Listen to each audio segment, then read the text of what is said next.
Hi, welcome to Fireside Snack. Let's grab a snack and sit down to chat. We're Abbi and Gabby, two recovery coaches eager to share our lived and professional experience in the world of mental health and eating disorders. In our time together, we hope to grab a bite to eat and connect with ourselves and each other. Our hope with this podcast is to inspire you to take care of yourself by building a life you don't want to run away from. As a disclaimer, the information shared in this podcast is based on the personal experiences of Abbi and Gabby and is intended for informational purposes only.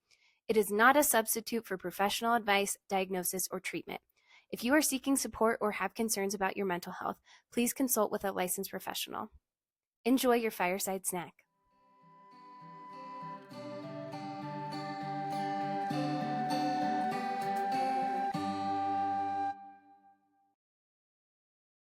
Hi, welcome to Fireside Snack. I'm Gabby and this is Abbi, and we are a recovery-focused podcast where we share our lived experience being recovery coaches and having an eating disorder ourselves. We have a special guest today. I don't know if Abbi, you want to introduce who we've got with us? Yeah, I picked her up off the street corner this morning. No, I'm just kidding. You're going to put me back? We said early on in this podcast that we want to make sure that voices other than ours are heard. So we have our very first guest today, none other than my mother. Hello. Do you want to introduce yourself? Hi, I'm Becca. So this is Rebekah. Becca's my mom. She'll be joining us today talking a little bit about caregiving, having a kiddo with an eating disorder, and then just navigating treatment and insurance. So she's a boss, and I'm excited to hear what she has to share for us. I'm very excited too, because when I was asking your mom how she'd like to be referred to on the podcast, she said Queen Bee, which just completely set the tone and the energy for the podcast, which I'm very excited about. Before we get started with all of that, I think we should talk about what we're having for snack today. So, Abbi, what are you having? And Becca, what are you also having?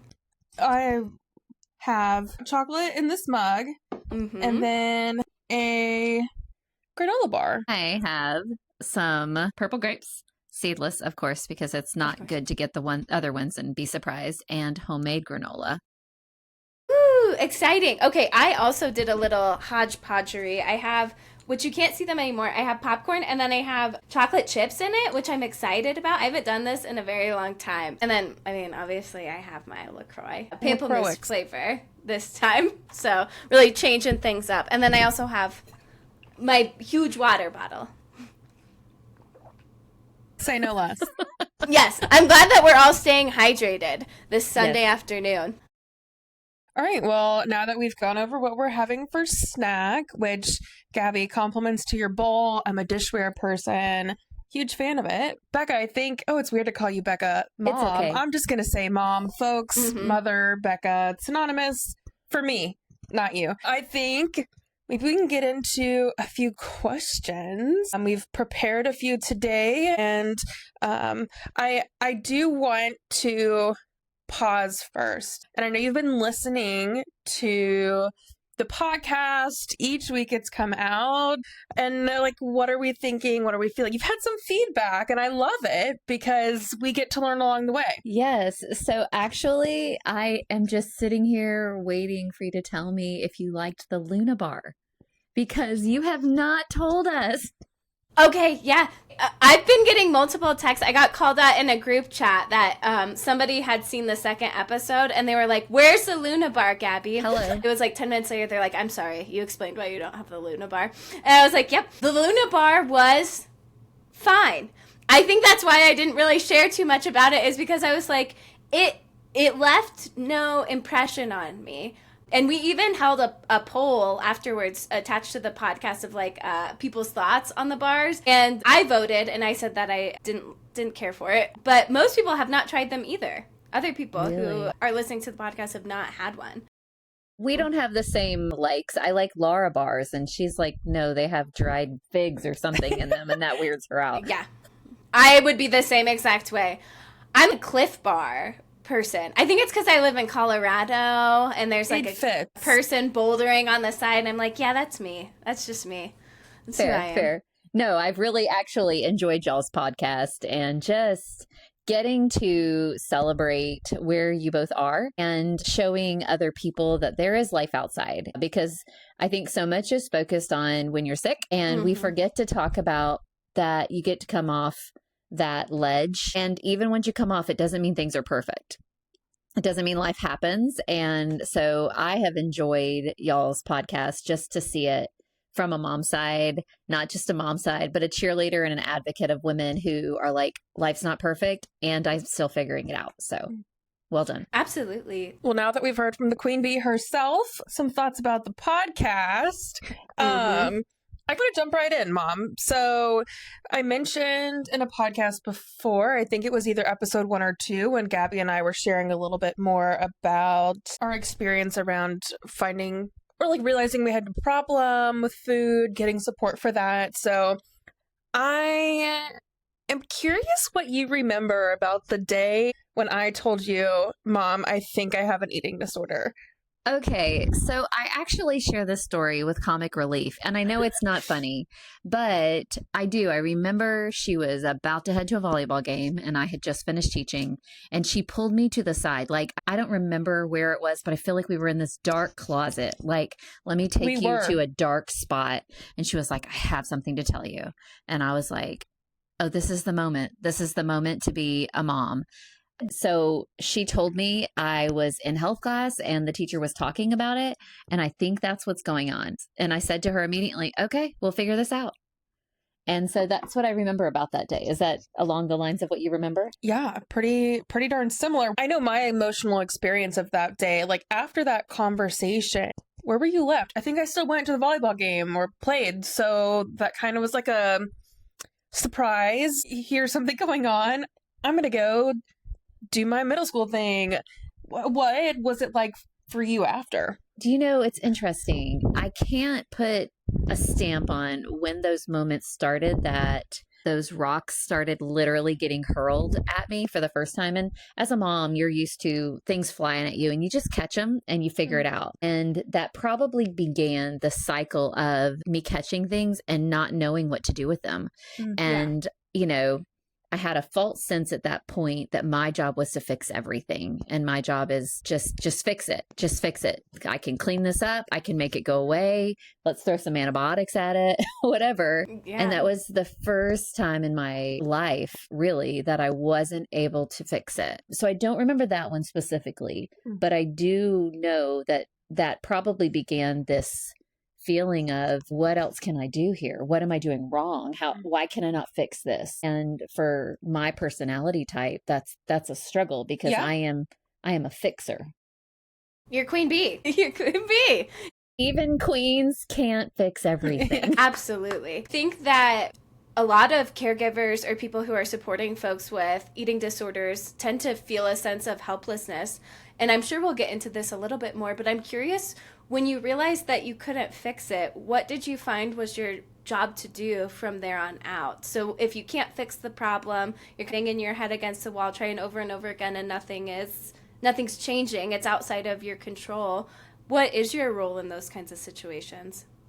So action is my first immediate response anytime there's anything going wrong. And I would think that this one was no different.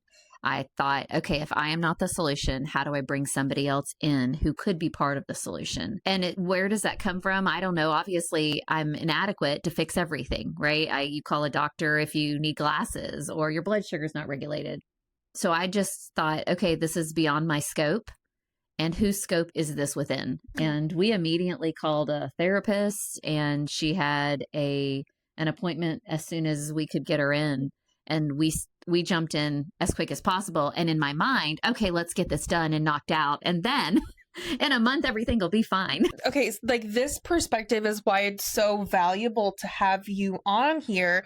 Because like Gabby said, it's shrouded in mystery. What is the after? Okay, we know that maybe something's going on, but what is my role?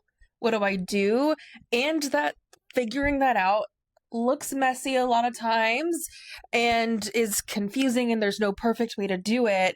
And so navigating the role of being a caregiver with someone experiencing something like an eating disorder is complicated. So am so appreciative to have you on here today just to speak to that a little bit more from a side that I can't, and Gabby can't necessarily speak to, but that you can. Well, thank you. Also, I would say there was a shift at some point that I went from how do I fix the problem to I recognized that I needed to ask her what she needed, and I learned to flip it. And I would say that there was a lot of friction in between that.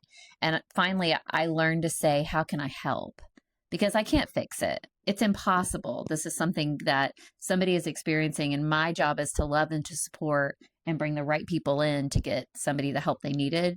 And how can I help? So I'd say that was a big shift. And I kind of look like a tiny tornado when I'm fixing things. And I'm sure this didn't look much different. I think it's really interesting the perspective that you bring up too, of you had to step into a role of how can I help? Because I think, Abbi, to your point, a lot of caregivers and support systems, they, navigate and utilize these resources like therapists, dietitians, doctors, all these different team members, and still sometimes the problem is not resolved. And so they take them to the people who are supposed to fix it, and then it's outside of those people's scope, because ultimately it's in the hands of the person who is living with the eating disorder. It's the onus of them. So I think another good question to talk about would maybe be, how did you practice taking care of yourself in the midst of feeling helpless? I've done all that I can do, and now I just have to sit back and watch and be tagged in when I can be.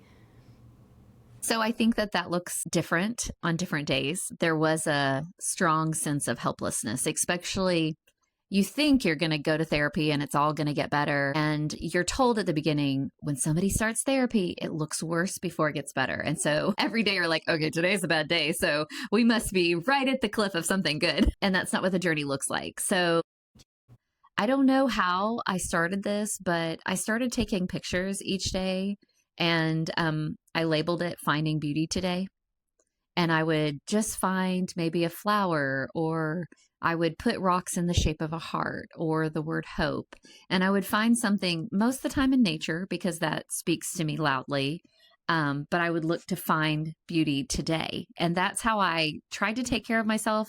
I would say I probably started my running journey at a similar time frame, and that was a good independent release because I didn't have to problem solve. I didn't have to think. And so that's kind of how I took care of myself. But in the midst of all of that, we just tried to hold on. Like in the middle of a storm, you hold on.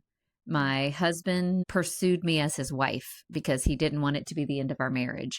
I relentlessly pursued a child who was being held hostage by an eating disorder when they're trying to keep their self at a arm's length. I just kept putting notes in her lunchbox or notes in her bathroom. And then our son, we tried to do the same. Would I do it different? Probably so, but I have more knowledge today than I did then. And learning through that phase, even myself, as the tiny Becca tornado was spinning, I recognized that sometimes shrapnel was being sheared out. And I recognized I needed to go to therapy myself because it was traumatic. The whole experience was traumatic, and it brought up trauma that we all have trauma. Nobody leaves this life unscathed. Mm-hmm. And it brought up things that was coming out in a form of, it was harming her mentally, emotionally. And it was because I was holding on so tightly to her. So me getting in my own trauma therapy was by far one of the greatest things I did for myself personally. But I think it impacted our relationship and my ability to be a better mom, wife, friend. I think it's so important to recognize that the helpers sometimes need help too. And it's okay to not have to shoulder everything all the time, and that you can also ask for help. Because I think when you're in these very, like Becca storm, Becca tornado, like you're in these things where you can't necessarily see the way out, I think it's very easy for you to be like, no, I see this, I see a fire, so I have to put it out. And sometimes you just have to let the fire burn and like go restock your water and come back, when you're ready and able to. Absolutely. I think it'd be helpful to provide some extra context too about our relationship dynamics and in my life, because it got complicated fast.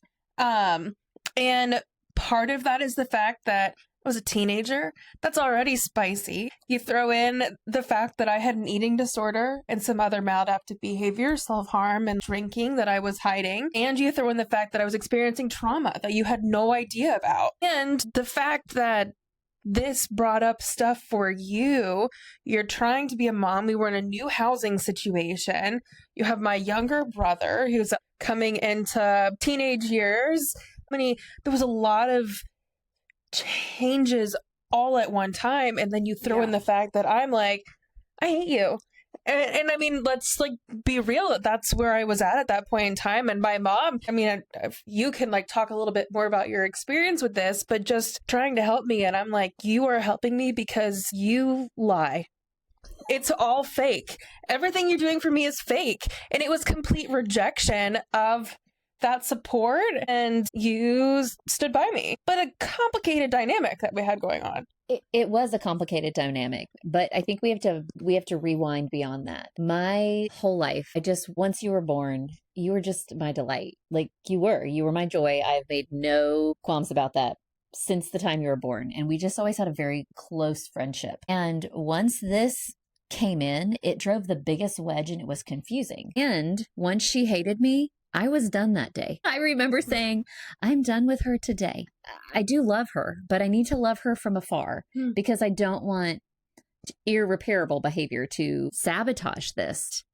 I truly believe love looks like fighting for somebody on their bad days. And I said, I will not fight with you. I will fight for you, even if you can't tell the difference. And I don't know if you remember that. Yeah. The wording rings a bell. Yes. But I do. I remember thinking, what did I do wrong? What did I do wrong? What did I do wrong? And then I had to recognize, for me, I looked at it as the eating disorder holds that sweet personality hostage in many ways. And you're doing whatever you can to keep the eating disorder alive.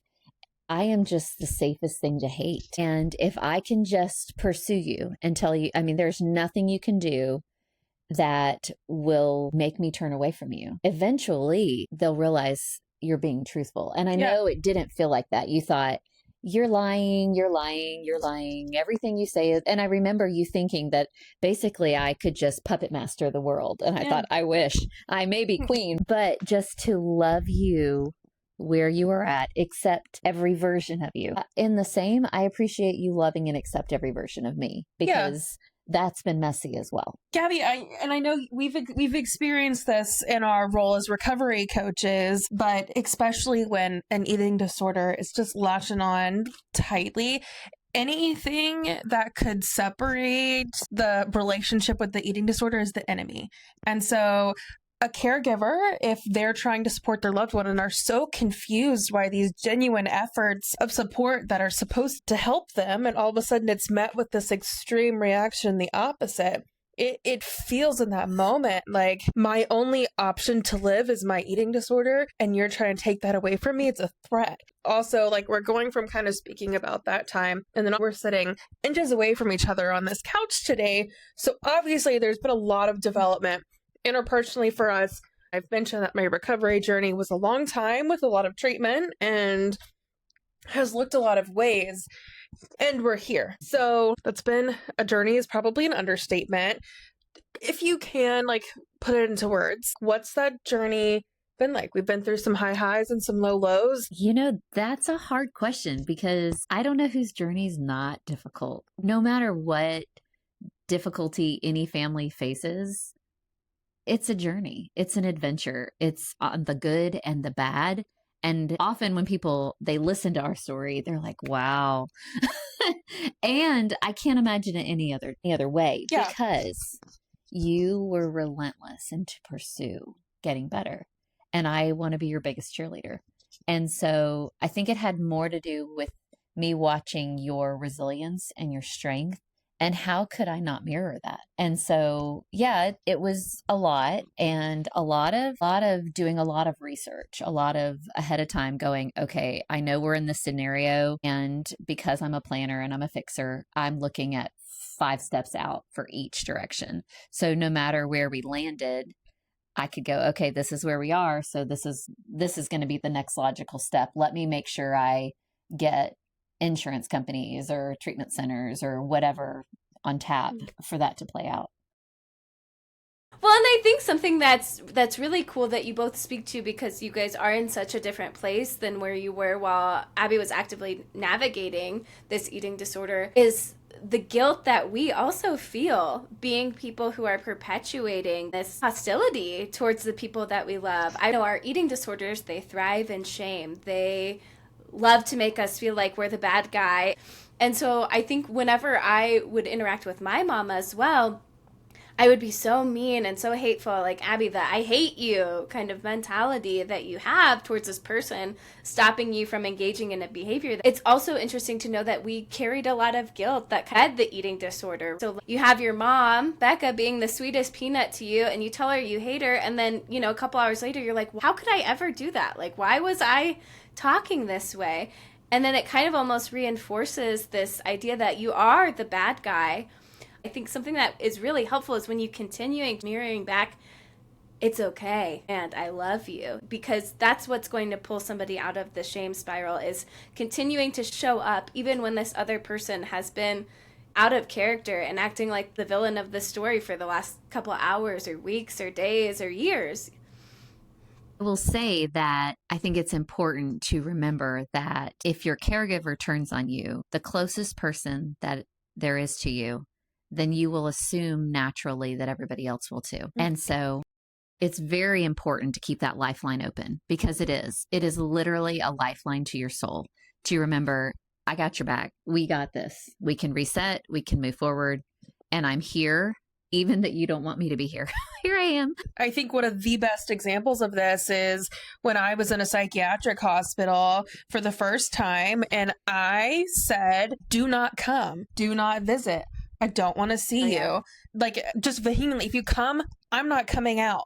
You're not going to get to visit with me. And what did you and Dad do? Each day visitation was there. You visited. We not only visited, we brought letters, bags of letters, for you to see how loved you were and that there was something beyond where you were sitting right there in that moment. And to be met not with a angry, forceful, well, I'm not leaving because I'm your mom, which would have been reasonable to do. You were just like, I'm just going to sit here. I'll just be here. If you don't come out, that's okay. We're just going to be here. That did so much. I think it's perfect is like a word that I think can be tricky, because you never want to be put in that kind of situation, but there's no better way, like in my perspective at least, that you and Dad could have done that, because you showed up, you just said, I'm just here. Like, you may explode on us, you may refuse to see us, but I'm gonna consistently be there. But I really imagine that has to take a toll on, like, hope. Will this change? Will this ever end? Where, like, is the end of the line where she shifts a bit? So I hope Gabby, we've talked about this before, can feel like a dangerous word. How did you keep hope alive? What was your experience with hope along this process? You know, there were a lot of days that I was hopeless. And that's where, as a caregiver, you have to deal with that outside of the person who's not doing well. That you have to deal with that with your therapist, with your friends, with your higher power. You have to really just bear with it, because there is hope. There is always hope. We're not at the end of the road until the road is ended. And I will say that just being still. I think being still, recognizing, okay, my child is not home right now, but they're in a safe place. They're in the safest place they could. And obviously I cannot control the universe, because I would have fixed all this. And recognizing, okay, I'm gonna be hopeful today that let's find one thing. And I think even when you were really sick, I remember your 17th birthday, you were not liking me so much that day. And I was like, by golly, we are having a fun birthday. And so I took her to the bookstore, because the child loves books. Hope is just finding that one thing, just that one thing today. But I do believe hope can be tricky. I can put hope in things that may not play out, but that's the cool thing about hope, because maybe they will. And if I just find something today. So, and some days are good, and some days you're really happy to go to bed because tomorrow could be a better day. Yeah. Yeah, that gratitude piece is so important. And I think something that's really beautiful, and you can even sense it between the two of you guys, is how these heavier times have forged such a strong foundational relationship for you guys, where you have so much trust and care for each other.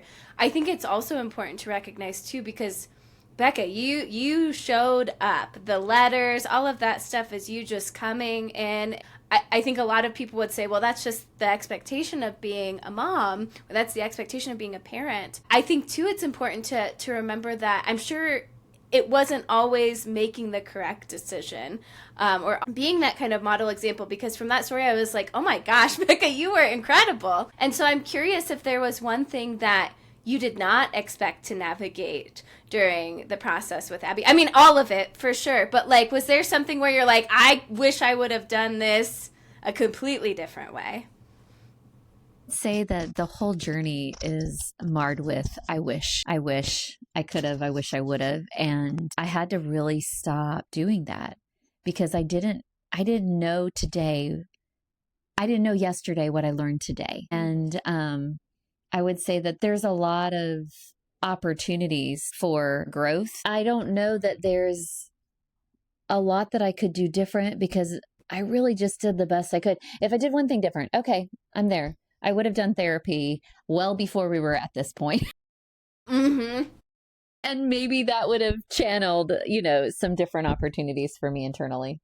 I see like a bridge here. One, because of something that I think we learned that has helped, I think on both sides, forgive, accept, and like move to new things, is intent versus application. We did family therapy and lots of it. And the first treatment center I went to, the family therapy saved us. It was massively transformational. But one thing that I had learned and y'all learned is, what does it mean for someone to intend to do something by their words and actions versus what does it mean to get it in a different way? Through all of our many like different life experiences, that makes it feel harmful, aggressive, challenging, the intent versus application of a situation. And an activity that we learned was called Oops Out.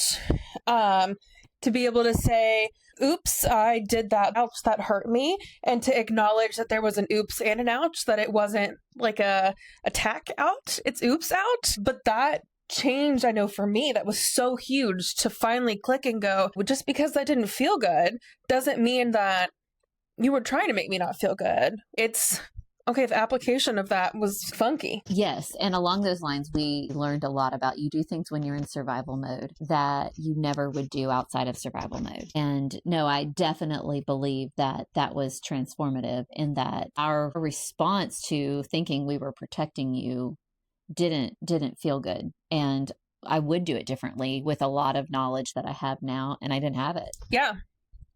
That's part of the journey, and it's what we do later on down the road, and having those conversations. Family therapy, huge advocate for it, that brings us from where we started at the beginning of really just conflicted, like I was super opposed to now.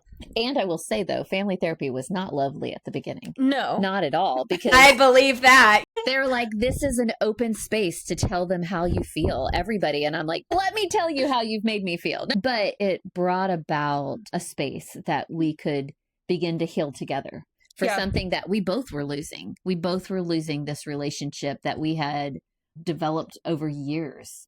And all of a sudden it felt icky, and we didn't know why. And it's a loss. There's a lot of loss in there, and you don't recognize it at the time. You're grieving losses of things that have gone on that I don't know. And I'm grieving the losses of what, today would have looked like as we're going through a daisy patch or whatever.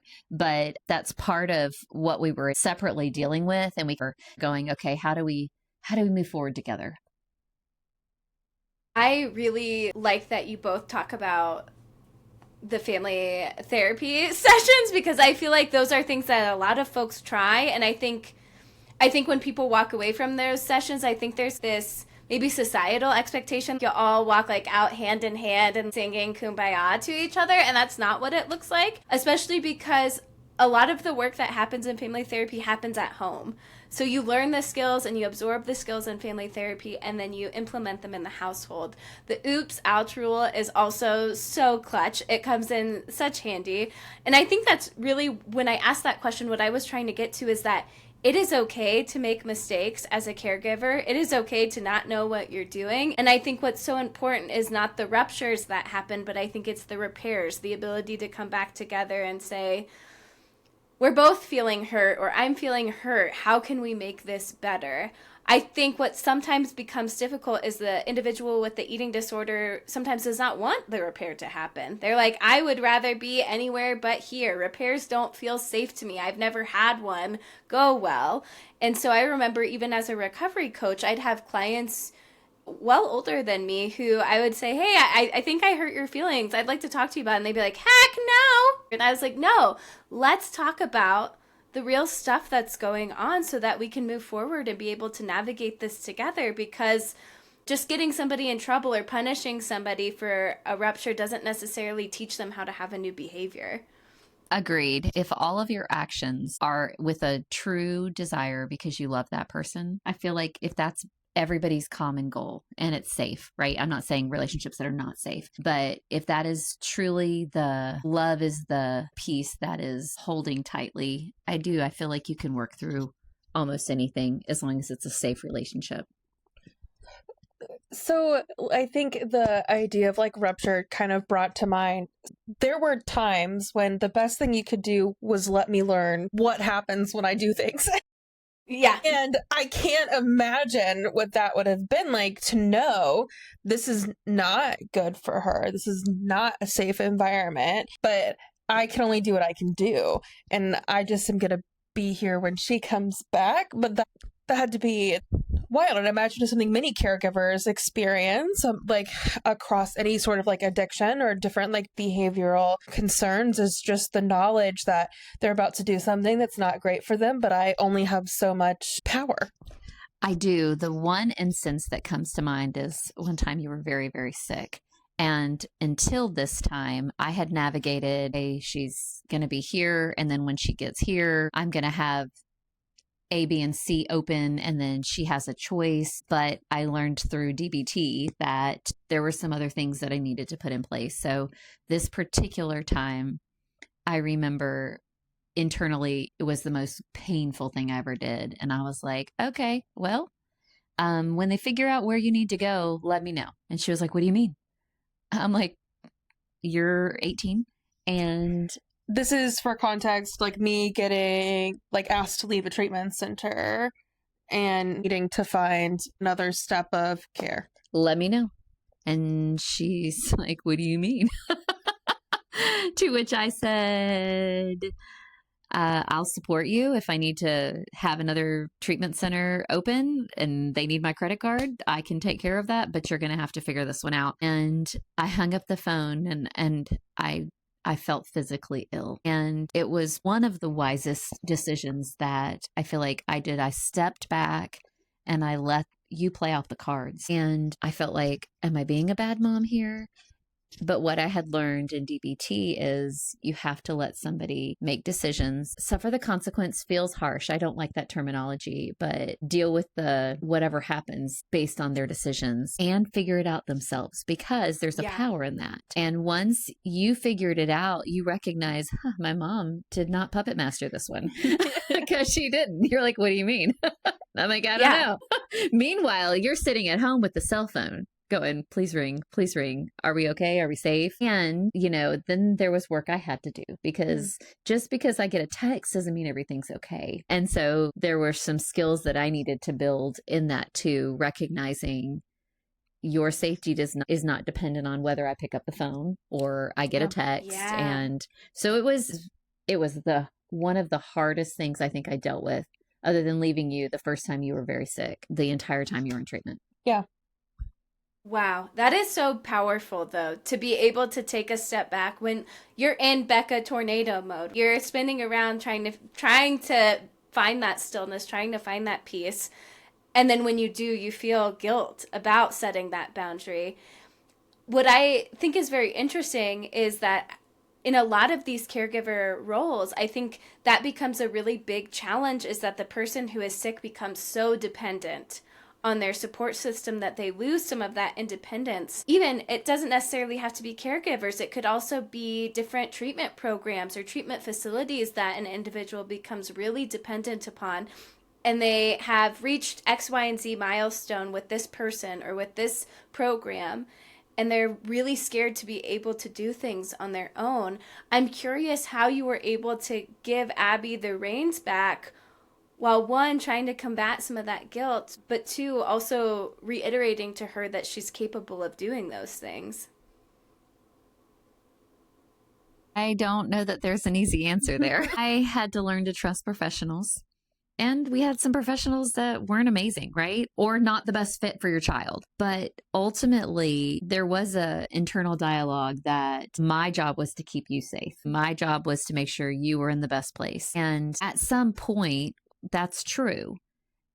And then you have to hand that over to the person once you realize cognitively they have the ability. Now, I'll say that came with therapists and doctors telling me, no, she's capable of making these decisions, but it's a lot easier if you're doing it. And I'm thinking, well, I'm raising somebody who's going to be independent and somebody who is not living in my basement forever if they don't have to, right? Who has a full life ahead of them. Giving her the opportunity to fall in a safe environment. You're in a medical facility.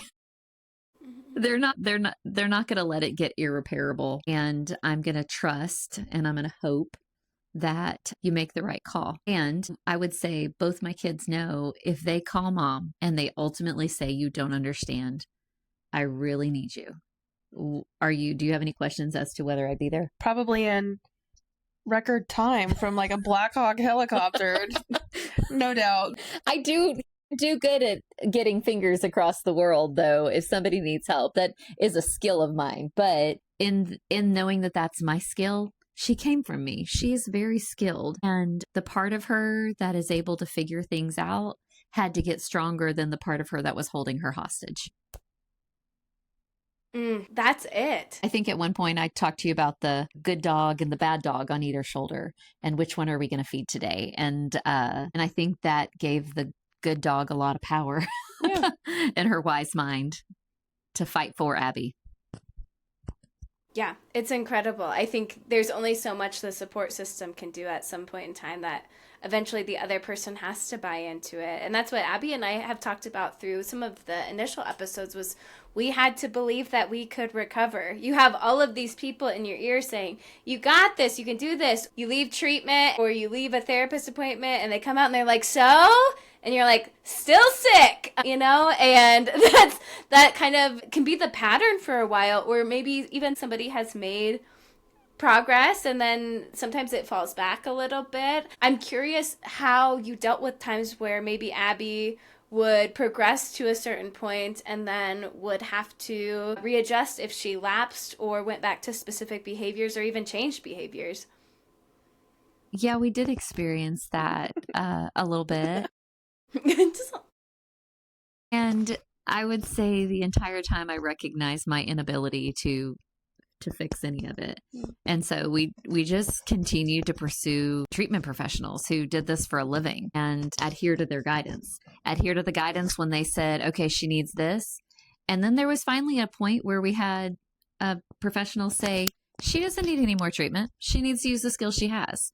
And we worked hard to give her the best treatment team possible. And I'm very thankful that we were able to listen and yield to their advice. I didn't like what they were saying all the time. I didn't like the first treatment center she was in, and we flew to that area every 2 weeks. She didn't want us to be there. That's where that family therapy started.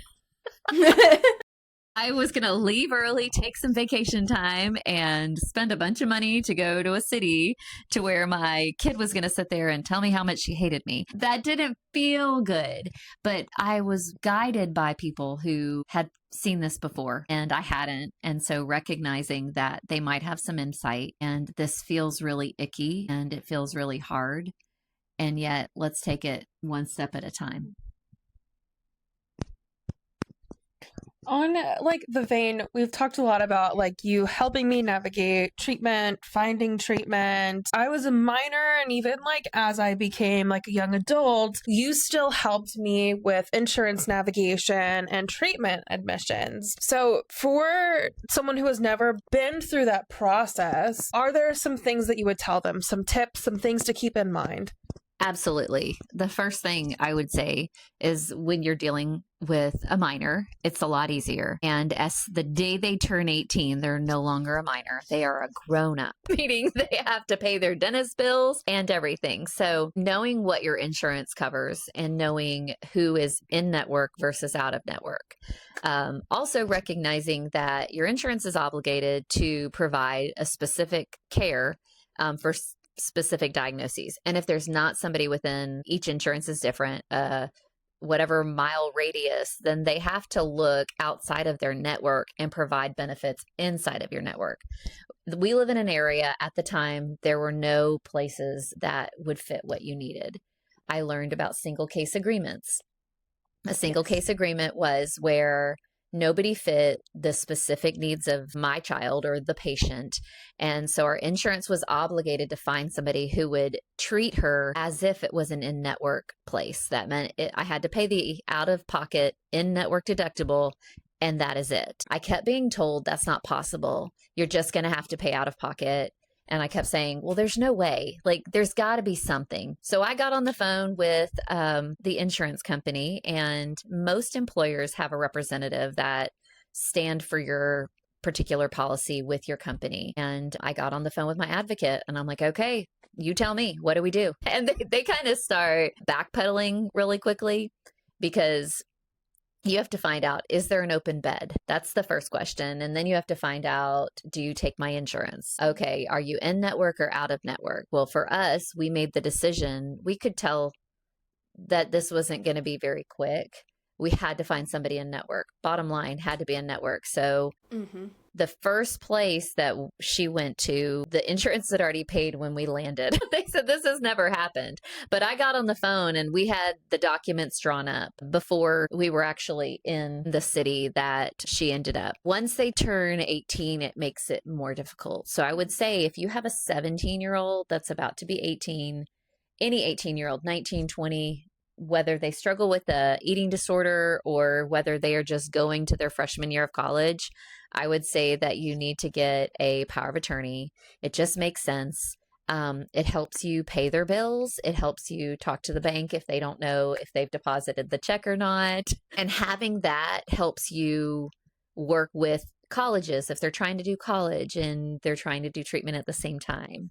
And it gives you that ability to step in and continue to advocate. There was at one point, she needed to leave one treatment center and go to another, and they were just dragging their heels. But we had a power of attorney, and I said, you have to listen to me. You have to listen. Yes, I know the patient has to advocate for themselves, but in this particular moment, my word is as good as the patient. And I think when you first said power of attorney to me, I freaked out. I equated power of attorney with conservatorship, and oh heck no, I'm not giving my rights away to anybody. And you were able to sit down and explain things a little more to me, what a limited power of attorney for medical care or finances is, that made me understand I'm still my own person. I'm still in control of myself. What I'm doing is giving you permission to speak on my behalf, and the paperwork says that. That is all that a power of attorney is. Yeah. It doesn't allow me to supersede any of your desires. It only allows me to push the desires that you have. Yeah. But scary words, if you've never heard them before, it's, oh no, I've heard of those in the media. Those typically go bad, but it's different. And it's been huge assets when I went to treatment and I had a subscription that needed to cancel because my bank account was empty, but it's still pulling out. And otherwise, without it, you couldn't have done anything. So finding ways like that still allowed me to have my independence and autonomy, but give you the ability to support in the moment if needed was big. And I would say that this goes beyond anybody with an eating disorder. I'm in an industry now that we talk to everybody about having somebody who has a power of attorney. It's like giving somebody a key to your house. You would only give it to somebody you trust and somebody that can help make wise decisions on your behalf. But it's indescribably amazing when you're trying to help navigate treatment, especially when you're helping a 19-year-old who is sick and they're trying to set up, what is the right facility for them. And so I can speak on their behalf if that is something that I had for them. I feel like it's so beneficial that you talked about the power of attorney piece, because that wouldn't have been something that even crossed my mind. I'm curious, outside of your direct insurance, I know you said that your employer had an advocate for you, and then I'm guessing that you've talked to about a million different insurance reps on the phone. I'm curious if there were any other resources outside of your employer and the insurance directly that were helpful to you navigating the journey of admissions, insurance, things of that nature. I went on Psychology Today, actually, and I was able to filter the insurance companies. And there was actually a Facebook group that as soon as she got sick, I joined. There was a person who was in charge of it. And this lady said, "Hey, you're struggling. Let me get on the phone with you." And so she stopped. And this is when Abby was in the hospital. And I'm sitting at the house going, what am I going to do? How do I fix this? What else? She got on the phone with me and I just cried, but she had navigated it too. And not only had she navigated it, her daughter was well, right? And it was considerably later. And she said, "You're not going to like what I'm going to tell you." Yeah. And this is what you're going to need to do. And this particular Facebook group, they held me in a space that realized that, one, I'm not the only one experiencing this. And she's the one directing me to Psychology Today. I was able to go, okay, who's in network? I've tried calling, and this was a long time ago, in the space of how far we've come with eating disorder treatments in the last 5 years. I feel like it has blown up and there's a lot more accessibility than there was at that time. But I would try some of the eating disorder groups, and there just was very limited information. They just wanted to pigeonhole us to 3 places. Well, we were in a situation where we were dealing with dual diagnosis, and that was scary to people, and immediately we were eliminated. And so Psychology Today was helpful in that I could go, okay, I need to make sure they have these modes of treatment. Yeah. Okay, this is the direction. And now later, right, I have learned, like, I have a colleague, his name is Paul Peeler, and he helps people whose families are in the middle of this kind of crisis. There are families that are mortgaging their houses. There are people who are taking out, $150,000 loans. And Paul actually provides financial advice and services to help people who are in that crisis, because at some point, I'm going to be too old to work. Not today, hopefully. But, what does that look like? And is this an illness that's going to continue? And I'm going to have to provide for this person for the rest of their years. What does that look like? And how do I navigate it? So I've been very, very blessed to have people who could speak life and truth into me, and help us navigate it that way. That speaks volumes to the caregiver support groups that we've plugged in previous episodes. I think it's so important to have a support system and to hear from people who have done this. So to wrap everything up and come full circle, is there a message that you would want parents to hear if they suspect that their child has an eating disorder? That's good. It's Abby's question, to be fair. Abby wrote Okay. this question. Yes. I think the message is don't give up. Don't give up on yourself. Don't give up on your child. Just continue to pursue a better day today. And you can't sweep things under the rug. You can't pretend it doesn't exist. And you don't necessarily have to deal with everything right now like a fire hose. And sometimes when you come out of treatment or you're in treatment, you're trying to make everything better. A parent comes on like a fire hose and the kid's just needing a sip of water. And I don't know, y'all get that picture? How easy is it to sip out of a fire hose? Feels like love, and yet, ouch, that hurts. It's important to recognize you are not the solution. You might be a vehicle to help your loved one find help, and you can drive there, but ultimately they've got to do it. And so recognizing that the success or the failure doesn't really depend on you, as long as you're a vehicle to help them get there. And I would say that surround yourself with people who believe that there is hope. They believe that there is a better tomorrow. If you digest all the negative and that's all you digest, then your vehicle's going to be pretty yucky, and it's probably not going to be the best vehicle for yourself or for your loved one who's struggling. And so I would say take a beat. You don't have to say everything today, and just keep on keeping on. By the queen bee herself. You heard it here. By the queen bee. So nobody has all the answers. And if they say they do, then you probably should go the other way. Just take it a step at a time. There's no magic wands to fixing any of this, to recovering from an eating disorder. If there was, I'm sure we would have a nice, neat package and it'd be sold on Amazon. But we don't right now, and that's okay. Or anything in life. We're just going to have to navigate it one piece at a time. Anything that's a quick fix isn't permanent. That's all I got. I'm glad you joined us today, Becca Mom Queen Bee. Gabby, I love that we have the opportunity to do interviews like this. This isn't our last one, but Gabby, I know we have some things in the works for the future. We're hoping to do these every 6 weeks, but this is important to us. The ability to have people come on here and share their experiences for us in general, just to be able to cover a broad range of topics, it matters. So if you have an interest or a topic that you would want covered in more of an interview like Q&A style, instead of just me and the wonderful Gabby, give us a shout. We have our email, firesidesnack@gmail.com. We have social media. Get in touch with us. We'd love to hear from you. Absolutely. Ditto to what Abby said. If you like what we're doing, if you have feedback for the podcast, feel free to give us a shout out. You can also like, subscribe, share. We would love to hear from you. Recovery is not just about the recovered. It's about all these moving pieces around it. And so we're really excited, even though we don't always have the perspective, to be able to hear from people who do. Thanks for letting me join you guys today. You're doing amazing. We're excited to have you. We'll see everybody next week for our next episode. Bye for now. Bye.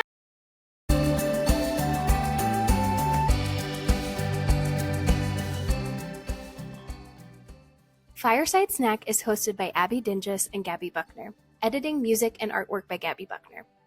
Please email us at firesidesnack@gmail.com with your recovery questions and be on the lookout for weekly episodes.